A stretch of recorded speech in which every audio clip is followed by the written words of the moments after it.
it just really scares me because I don't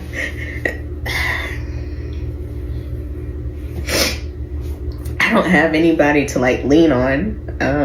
We've got an interesting one here today. We're going to be talking again about layoffs in 2025 and how they show no signs of slowing down, and also could be getting worse because of the tariff war between Canada and the United States.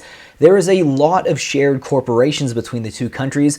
There's a lot of massive companies in the United States that have some operations in Canada and vice versa as well. So that could lead to a lot more stress on the employees and the corporation trying to keep their employees. So we have a bunch of videos to go through today, but before we do that, I want to let you guys know that we have about 88% of people who watch the channel who aren't subscribed yet. So please subscribe, get those numbers up, help me continue to make this content and bring it to you guys. With that being said, let's take a look at the very first video. Let me begin by saying we hoped we wouldn't be in this position again. Yet we are, and we deeply regret the impact this decision may have on you. For that, I am truly very sorry. This decision is not a reflection on you as individuals. I also want to say you've been tremendous team members, colleagues, and friends to me and so many others. We are here to support you both personally and professionally as you navigate next steps.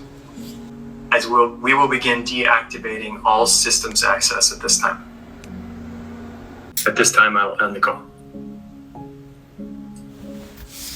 And also, this was her 5th year anniversary of being sober. Nothing is going to test your patience more than this when it comes to sobriety. You might want to go straight to the bottle, straight to a glass of wine or a beer, and start chugging away after that. Very, very sad. And again, it shows that you really shouldn't be reliant just on one job anymore. I feel like it's almost important. It's almost like detrimental that you have at least some sort of a side job or a side hustle. And I hate that word. I hate that term so much because it's so intertwined with millennial culture and the work culture with millennials. And I really think it's kind of toxic. You really shouldn't have to have 3 or 4 jobs, but that's just where we are in today's world. I have a meeting with my CEO, which we never really have these one-on-one calls, only in the office. But I just got news that a bunch of people got laid off, and I have an inkling feeling that I'm next.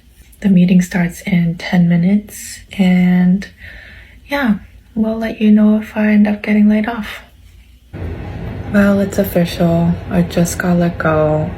The call lasted about like 15 minutes, but I had a feeling that I was gonna get let go, and it actually happened. It just sucks because I've been at this company for years now, and as much as they say it's not based on performance, it's nothing personal, it totally is.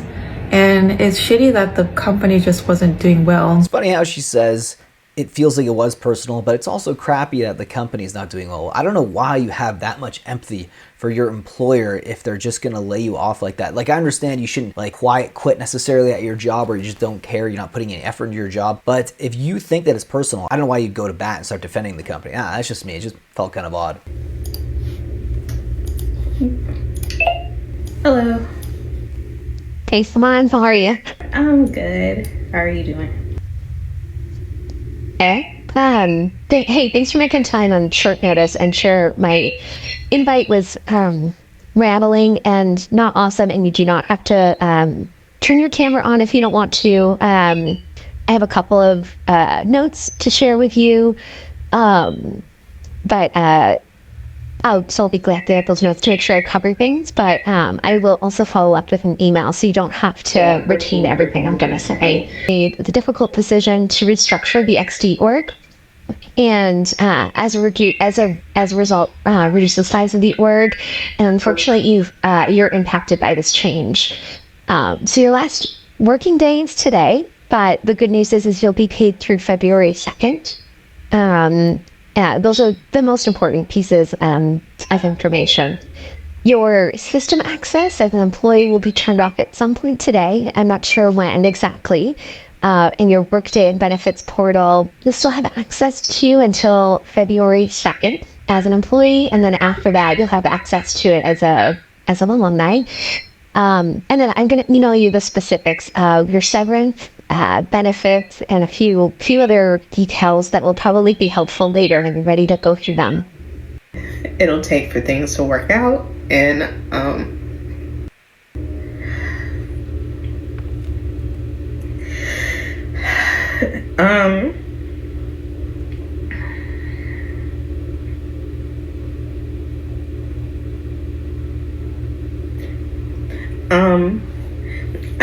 I don't know what I don't know what's gonna happen. I'm trying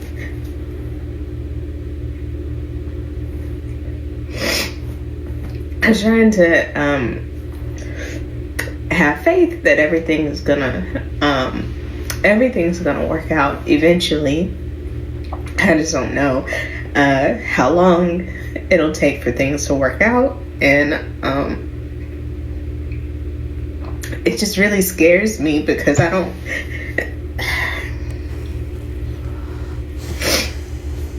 have anybody to like lean on. Like, I'm not rich, my family isn't rich.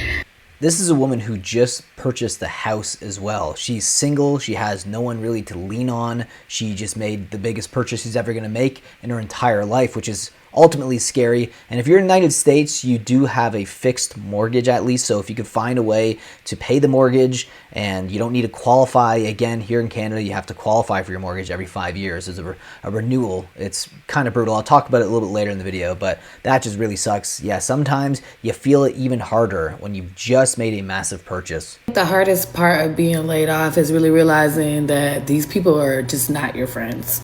I worked with these people for 2 years. I got laid off in August. It is now the end of January.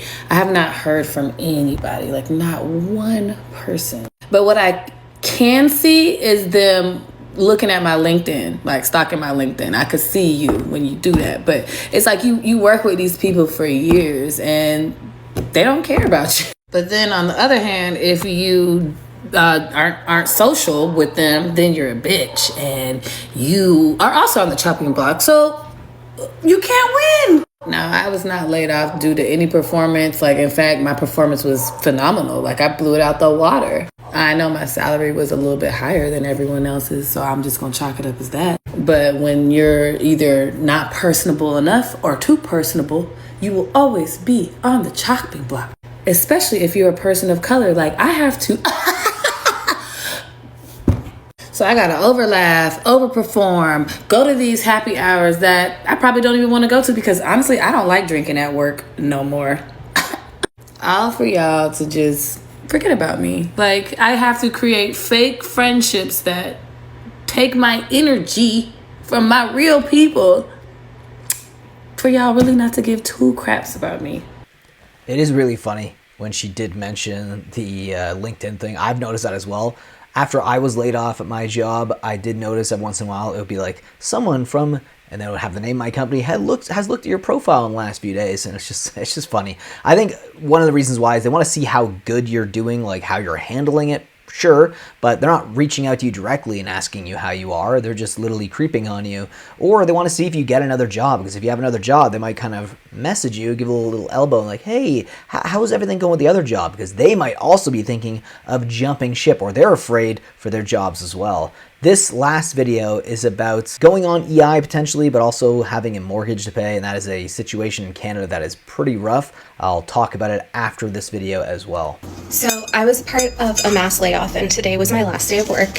And yeah, I don't really know what to do with layoffs. Like, I'm not experienced in them. I don't think anyone is. And it's been a really weird day today. I didn't know what to do with myself, so I just did a workout, and now I'm putting together my dinner. I did feel like I was expecting this, and I had like warning, so I feel really lucky for that because I have already started my job search and I have 4 months of severance, so I have a little cushion time. But with the way the economy is going, I'm actually super nervous about finding a job. I think what scares me the most is I actually bought my own place a couple years ago and I can't make my mortgage payments with EI, so I know I have a definitive timeline to find a job, and I'm terrified, if I'm being quite honest. The other thing that I'm super nervous about is being able to afford my food, because gluten-free food is more expensive than average food. I'm also very lucky that I have the support of my family if I need anything, but I also know that my parents are old and they're retired, so leaning on them for support isn't the right thing to be doing right now. I also think I felt a lot of shame when I found out I was losing my job, and it literally was nothing based on performance, but I still felt like I'd done something wrong and I was to blame. I've gotten past that now, and I know that it's just how the workforce is, but definitely something hard to get past. I know that a lot of people are going through this right now. Layoffs are crazy, left, right, and center in North America right now, and it's just really sad to see with inflation, people losing their jobs and not being able to afford to put food on the table for their families. And so just know you're not alone. We're all going through this, and we can lean on each other for support, because this is a really, really weird time, and I feel like no one's talking about it.